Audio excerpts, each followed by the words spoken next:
தோரணமலை முருகன வழிபட வந்த பக்தர்களுக்கு வணக்கம். உங்க பிரார்த்தனை நிறைவேறணும், நாங்களும் முருகன வேண்டுறோம்.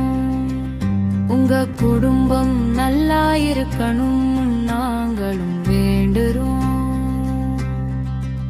உங்க பிள்ளைங்கள நல்லா படிக்கணும், நாங்களும்